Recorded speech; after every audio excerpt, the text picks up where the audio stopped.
jaajëfal leen bu baax ci fasante ko lu rëgg kuute gi ci tànn gi Sud FM seen rajo 98.5 Dakar kaddu gi bàyyi ko Sacré-Cœur ñu lëkkaloo ci suñu diwaan juróomi waxtu moo jot ci Medina Cheikh bisimilah ci xibaar yi.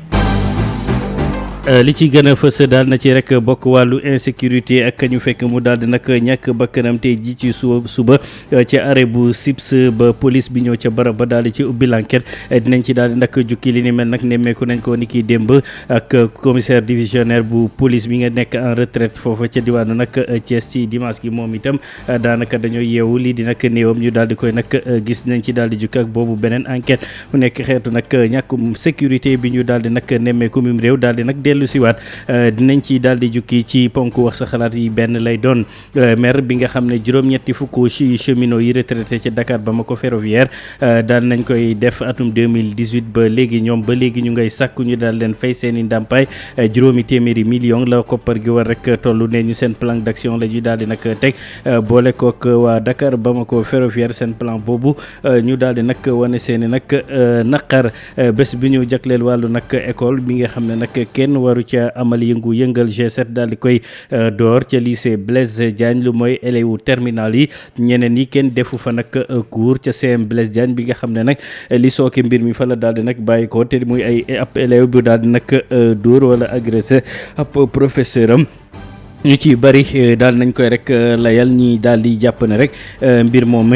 légitime défense wala daal di rek aar sa bopp la ñeneen ñi jàpp ne li ni mel waru fa am lu mu ci mënte doon dinañ ci daal di jukki wopp bi dal école bu Sénégal itam dinañ ci daal di nag jukki ci ponk wax sa xalaat bi dellu siwaatu violence googule ñu ci bëri jàpp ne société bu Sénégal moo daal di nag feebar ak na muy doxalee ci wàllu nag jikko yi dinañ ci daal di dikk ba ci njàngatu sociologue bi di Jibi Jaxate moom mi jàpp ne nag banxaas yi gunge mbir mi di ay structure d'accompagnement amu fi waaye itam joxar bi na baaraam personnel enseignant bi yooyu yëpp dinañ ci jukki dina doon ponk wax sa xalaat l'école bi ak li nga xam ne moo koy daal di nag metti lu mooy grève bi nga xam ne nag syndicat yaa ngi koy daal di def daanaka nag musiba yi nga xam ne dafay laaxawale ci biir diggante jëflante professeur ak élève ak yeneen mooy doon ponk bu mujj bi laataan ak tàggat yaram soo ko ubbi antenne bi Alioune Badara Socé moo ne ci sottandikukaay bi faram-fàcce gi nees kis lay doon.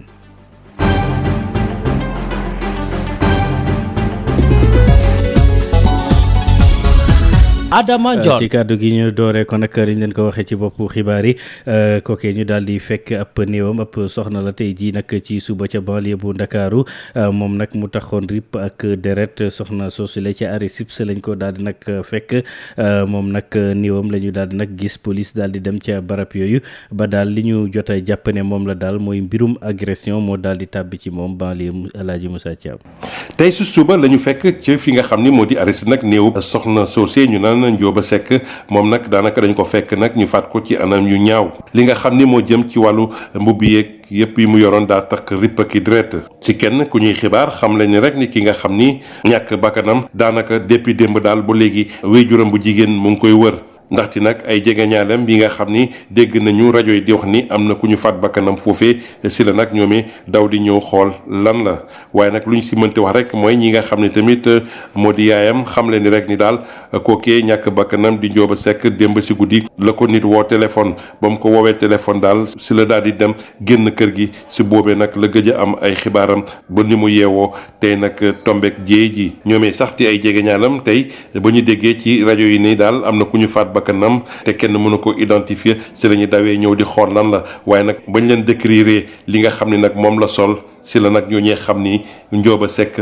buñ doon war démb ba léegi moomee moo tëdd fii faatu est-ce que dañ koo reyee ci beneen bërëb ñëw indi ko sànni ko foofu wala sax est-ce que dañ ko agressé ba mu mujj jaaree fa faatu waaye luñ ci mënti am rek mooy ñi nga xam ne tamit sapeur pompier yi jël nañu néewam pour yóbbu ko pour amal ab autopsie lii di police nag ubbi na l'enquête rek pour leeral jéye joojee nga xam ni mu ngi xëyee foofee ci arrêt SIPS ku doon joti xibaar yi fii ci banlieue Dakaroise El Hadj Moussa Thiam pour rajo Sud FM. Moussa Thiam insécurité boobu la ñu jukki ci wax sa xalaat gannaaw ba ñu nemmee ko ne daal xale yi sax yi mu dal fan yi ñu génn bari na beneen bi ñu daal di gis ab néew commissaire divisionnaire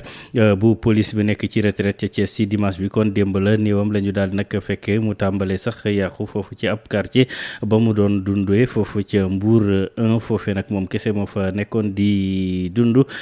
procureur nag daal nay santaane ñu daal di koy jébal boromam laata mu ci ubbi ay plan l'enquête dinañ ci dikk ci jotaay wax sa xalaat Sud FM seen rajo juróomi waxtu tegal juróomi simili. mer ba futtu la ñu def juróom-ñetti fukk cheminots yi nga xam ne dañoo daal di dem à la traite ca Dakar Bamako ferroviaire atum 2018 ba léegi ñuy sàkku nag ci état bi mu fay leen li nga xam ne mooy seen ndàmpaay bu ñuy duppee rek indemnité de départ ndax bañ ko xaymaa nee ñu juróomi téeméeri million ci suñu koppar la war rek toll ak cotisation sociale yi ñu leen war rek jébbal retraité yi nag ne ñu dinañ teg seen plan d'action ci wetu intersyndical bu liggéeykatu DBF Babacar Ndaw ñaari at ginnaaw bi ñu retraité cheminot yu DBF joxante daje ci direction bu seen entreprise ba woon fii ci Thiès ngir wane seen naqar ne tey jii ñu ngi ci ay jafe-jafe Ali Diallo Sow yor seen kaddu. mën nañu fi mu nekk 80 personnes retraité yoo xam depuis 2018 ba 2019 xaalis bi ci jege na 500 millions état bi teguñu ñu ñi ay nit te du lii rek am na yeneen suñu yeneen cotisation yu fi nekk sax kenn joxewu ko cheminot yi dañuy cotiser duñ ko joxe li gën a garaaw rek mooy suñu camarades yi génn àdduna seen njaboot war a jot loolu jotuñu ko ñu nekk sous location ñun mënuñu leen satisfaire magistère u Macky Sall li cheminot sonn man mosuma ko gis te def nañu 40 ans de service mosuma ko gis cheminot bu feebaree du faju cheminot day cotiser pour aar boppam ñu jël ko lekk ko jafe-jafe yooyu yemuñu lépp lu ñu yoon may dañ koy def duñu bàyyi dara xam nga dañuy bañ ko dox ba pale ñun dàquñu sax loolu dox taxaw ci suñu patrimoine dox de Thiès à Dakar ay mag ngeen nekkatu leen ay xale góor mën nañ ko mais ñun ay cheminot lañu le cheminot du màggat mukk cheminot demal ci institut demal fële sax terre baak yooyu màggat ñi ñoo fa nekk di ko liggéey waaw cheminot du màggat mukk dinañu dox dem terre ba kenn du liggéey xeex boobu nag à la traité yi cheminot yi fas yéene tàmbale intersyndical bu DBF si njiitalu Mambay Tunkara fas yéene leen si jàppale ne tey jii lu mu laaj dinañ ko def donc tey dañoo jàpp ni kon état dafa def benn politique pour fexe nu mu bëgg a tëjee DBF te ñu li bëgg a tëj DBF xam nga lan la mooy ñu nekk ci suuf bëgg a aakimu ay suufam mooy ñu nekk ci suuf bëgg a aakimu ay biens te loolu duñ ko nangu c'est des cheminots et c'est des cheminots de plus haut niveau de l'état ñoo taxaw ne dañu bëgg a tëj kër gi ba noppi aakimoo ko duñ ko nangu ñun l'ensemble des cheminots réunis derrière l'intersyndical xam nga lu ñuy réclamer mooy ñu delloo ñu suñu entreprise xam nga lu ñuy réclamer mooy retraité yi ñu fay leen seen xaalis nu mu gën a gaawee xam nga lu ñuy réclamer mooy ñu defaraat raay bi. Babacar Ndaw Thiès Sud FM. Babacar ñu dikk ci bés bi nga xam ne nag dañu ne daal l'école du am waa G7 daal di koy nag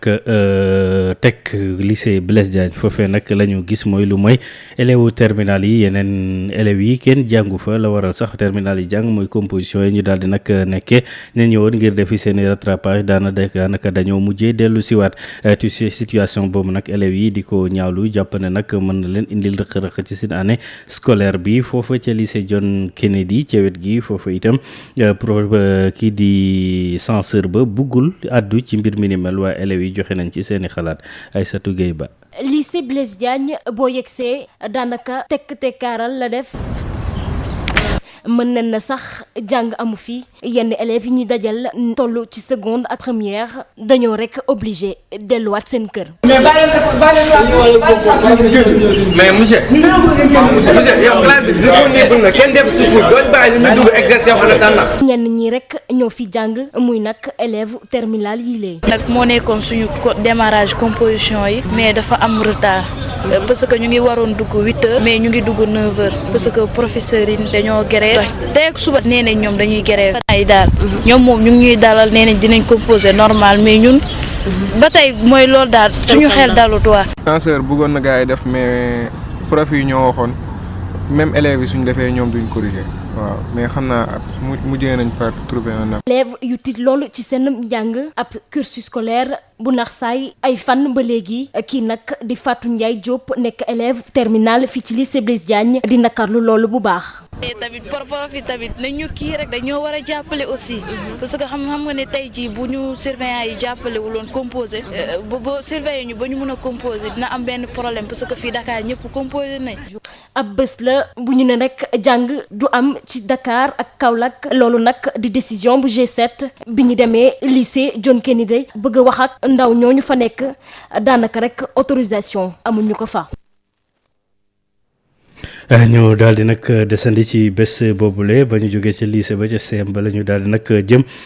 foofu professeur EPS bu CM Blaise Diagne bu Ndakaaru ab élève moo ko agressé woon moo indi sax banque loxo bi nga xam ne waa G7 daal nañ koy wootee mbirum violence boobu ci l'école yi ñeneen yi daal di koy ñaawlu ñeneen yi jàpp ne itam moom dafa doon aar boppam moom élève bi gëstu geeg Aïcha Diakhou Sarr. agression bi nga xam ne moo xewoon ca lycée Blaise Diagne bu Dakar nga xam ne benn élève moo ko jëmale ci professeur am bu EPS nekk na loo xam ne waa lycée Blaise Diagne ñu ngi koy waxtaanee.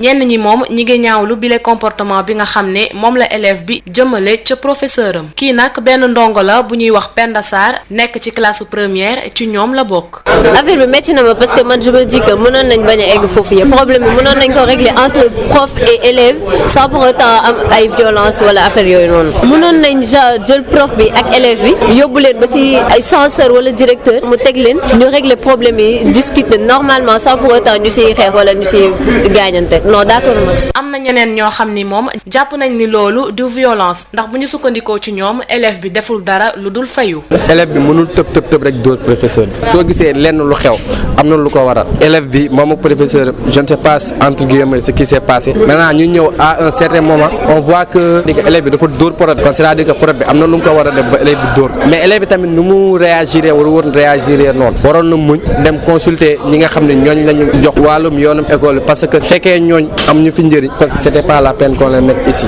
xale bu jigéen bii nag nekk classe terminale mi ngi xamle ni moom fekkee na ni yëf yi demee te mi ngi ciy yokk ni bu doon moom sax noonu lay doxalee ndax du toog di seetaan ñu koy song. prof bi moom moo dem songu élève bi ñoom ñaar ñu xeex ba ñu xeexee prof bi moom fi mu daanu dafa am xeer loolu moo xoos kanam bi mais élève bi agressé wu te man mi di wax ak yow ku ma songoon tamit je vais réagir du ma toog di la xool nga may song man ba fee bi di am man maa ngi woon ci biir terrain bi d'accord ma benn côté pour élève di fajee noonu seen problème après tout élève bi kooku professeur am la ndax mën na koo jur mais tamit nit ku la fekk ci song la tamit mënoo ci dara doo def lu dul réagir. lu ëpp ci élèves yu ñu fekk lycée Blaise Diagne terminal la ñu nekk ñeneen ñi nag ñi ngi ñuy xamal ni rattrapage moo leen fi andi ndax seeni professeur xëy si wuñu.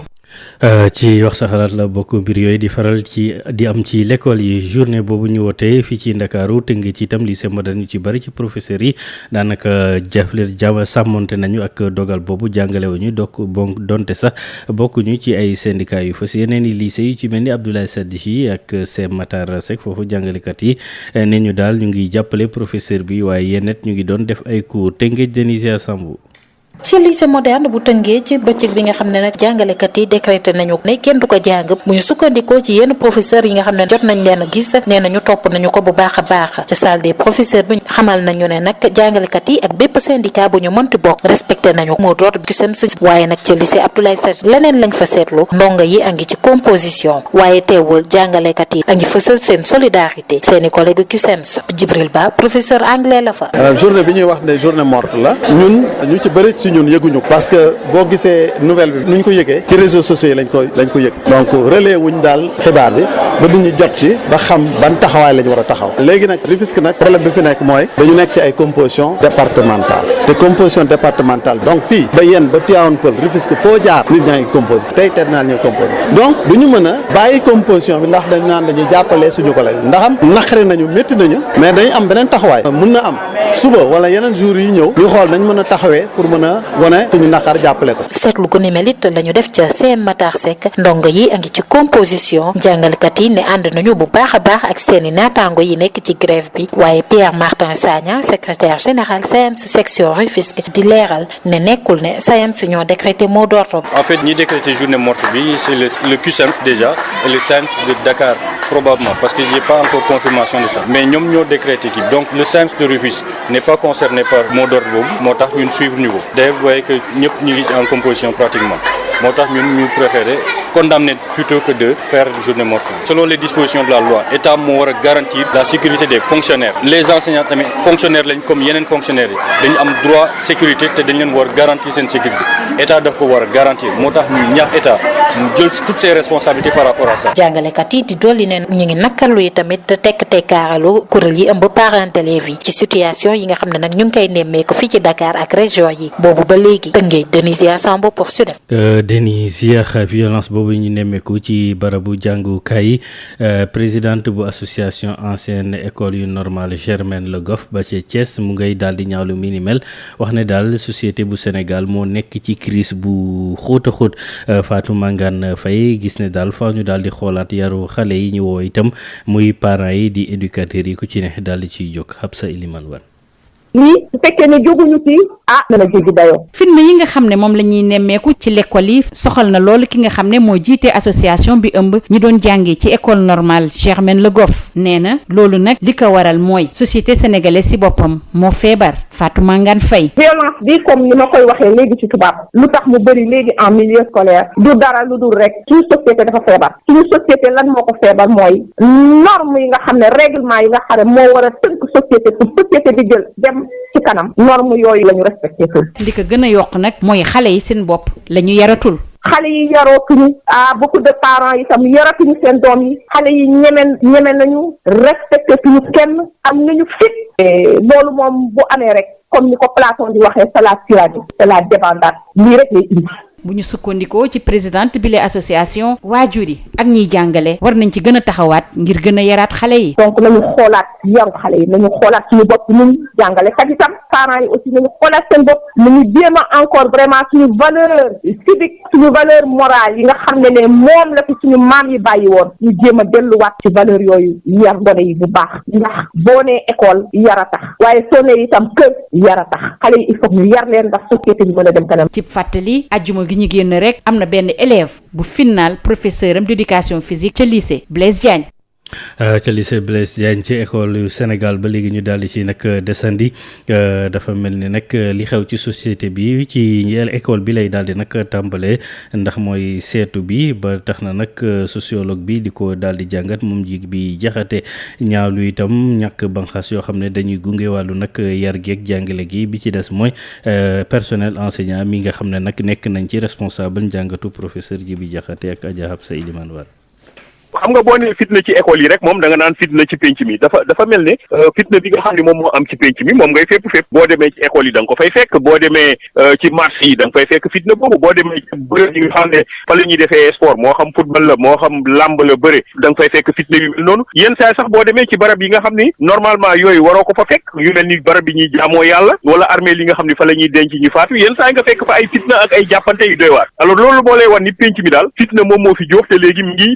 yegg foo xam ne bu ñu deful donc dina jéggi dayoo léegi nag boo ñëwee ci biir école bi da ngay gis yu bëri yoo xam ni moom mooy expliquer lu war a mën a indi loolu bi ci njëkk moom mooy enseignant bi payoor bi nga xam ni moom lañ ko waroon a jox ba mu nekk koo xam ni dañ koy wekk ci biir penc mi comme nañ ko wegee woon démb ak bërki démb loolu boo ko dee xool dafa xaw a wàññeeku dafa xaw a néew bi nga xam ni moom moo ci topp moom mooy boo ko dee xool suñu école yi dafa amoon ay instance dafa amoon ay barab yoo xam ni fa lañ doon gungee ndaw yi mu nekkoon assistants sociaux yi muy nekk moniteur culturel yi muy nekk bibliothécaire yi nga xam ne day mel ni xale bi bu jógee ci kër gi ñëw ci école bi beneen kër moo ko fay gàttandu am na taxawaay bi nga xam ne enseignant bi la li nga xam ne moom lay jàngale warul bëri làmbatu mënoo xam lépp nag yenn saay da ngay gëstuwaat da ngay gën a yokk sa xam-xam ni ñuy wax formation continue mais dafa war a nekk ki nga xam ne yaakaar nañ ni ba muy jóge ca université ak barab ya nga xam ne fa lañ koy tàggatee bu muy ñëw ci école bi kooku waajal nañ ko ba nga xam ne li mu war a liggéey dina ko liggéey normalement.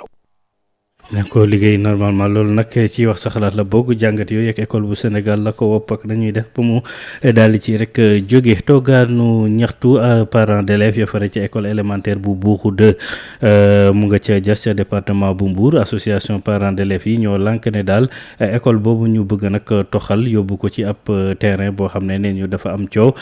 te foofu it dafa daal di dangereux ndax ngir xale yi dem fa jafe na ndax da ngay traverser route nationale bi tax ñu ne du ñu bàyyi seeni doom ñuy dem ci site boobule kenn ci délégué quartier yi yore seeni kàddu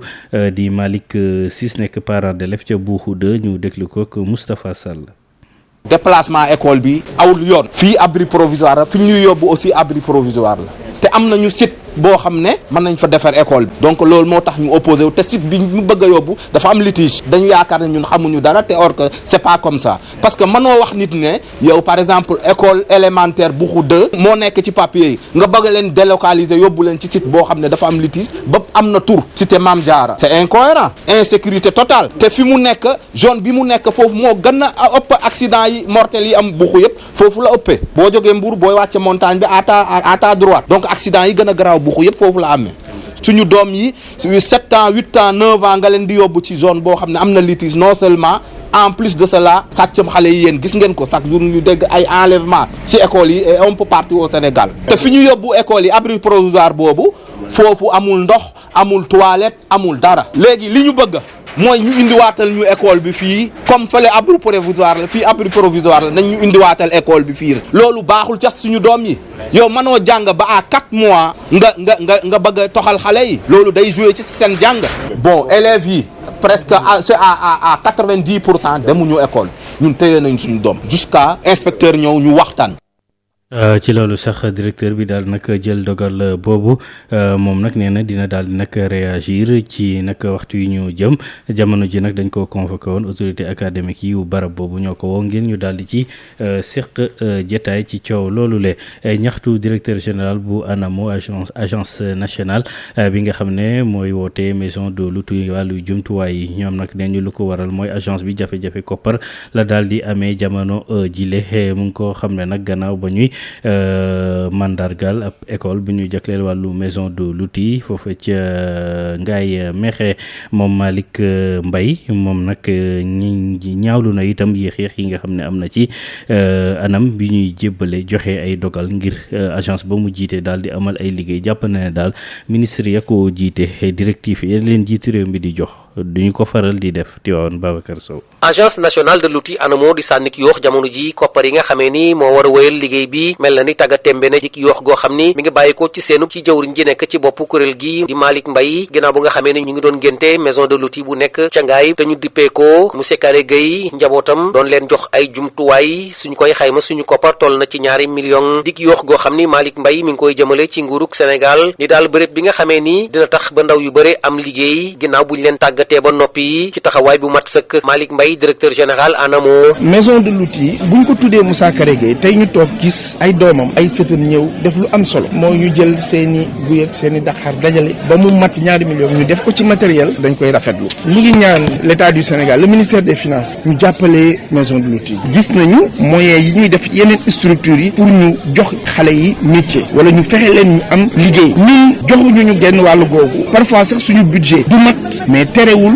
ñi ngi def résultat ndox faj mar moo ko tax a jóg ressources yi dañ ko war a joxe pour ñu jàppale nit ñi ñu am ci résultat. loolee tax na sax ba jëwriñ ci nekk ci bopp ANAMO di Malick Mbaye di duut baaraam gouvernement réewum Sénégal ci li nga xamee ni topp ñu benn yoon Macky Sall ci li mu leen di joxoñ ci wàllum fast track gaawal liggéey bi ngir li nga xamee ni namm na ko ci réew mi mu am suñ sukkandikoo ci Malick Mbaye neexul benn yoon président Macky Sall. ku dégg président de la République muy waxee ci conseil des ministres nga xam ni ministres yi ci gouvernement bi war nañu baral affaire yi on va bientôt boucler 1 an mais da ngay sentir ni ba léegi boo liiree communiqué conseil da nga gis président mi ngi naan na affaire yi gaaw na bar donc De Gaulle nag daf doon wax ni le discours sur la révolution n'est pas la révolution le discours sur l'emploi n'est pas l'emploi c'est sur le terrain ANAMO da ngay ñëw léegi indi fi benn xale ñu ne jàngul jongul xamul dara ñu ngi nii indi leen ko 6 mois après boo fi jaaraatee ñu jox la nit ku mën a dem daan dooleem donc loolu la ñu soxla. Tivaouane Babacar Sow dañ ca jokk ak yéen pour Sud FM.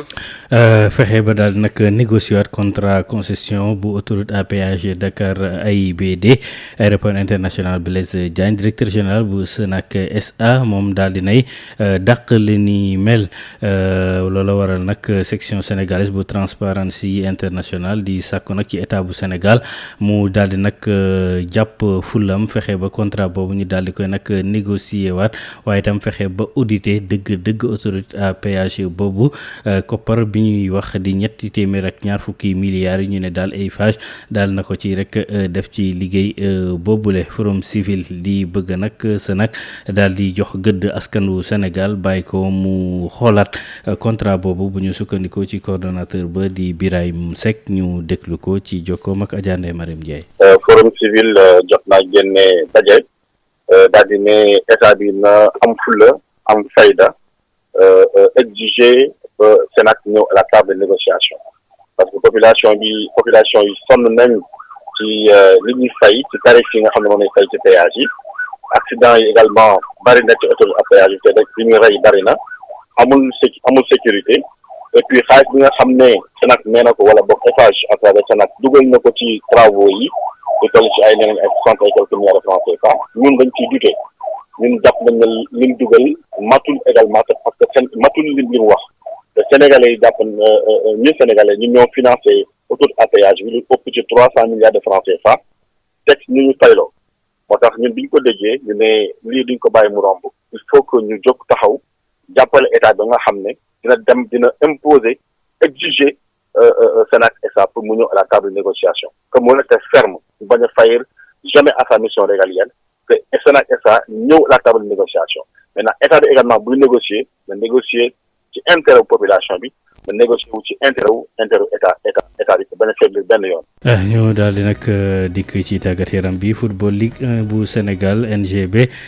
bi nga xam ne mu ngi ci nag zone rouge bi ndax nag benn victoire la daal di nag am ci juróom-ñetti journée yi daal di nag am Ousmane Ndiaye administrateur général bu NGB di wax ne nag li ni mel taxul ñu daal di nag ragal ñu ngay gën di am yaakaar ndax dinañ fexe daal di koy nag dabaatal dañ ciy teewlu administrateur bi di Ousmane Ndiaye ci jokkoom ak Odile Minkilaan. non déedéet tiitaluñu mais ñi ngi ciy bàyyi xel parce que lu ci pour l'instant lu compté du classement bi mooy le nombre de points bi moo compté te ñun suñu objectif mooy premier tiers bi te bu ñu xoolee premier tiers bi lu ñu rawee bëriwul bu ñu amee ñaari victoire ñu ngi ci kaw championnat bi moo tëddee noonu comme nu nga ko waxee 7 journées la ñu joué des na 19 journées pour l'instant équipe bi mi ngi posé jeu ñi ngi commencé di ñëw équipe bi mi ngi monter en puissance ndànk-ndànk incha allah bu ñu yàlla jàppalee bu ñu dawalee ñetti journée dinañ dellu suñu place boobu nga doon wax.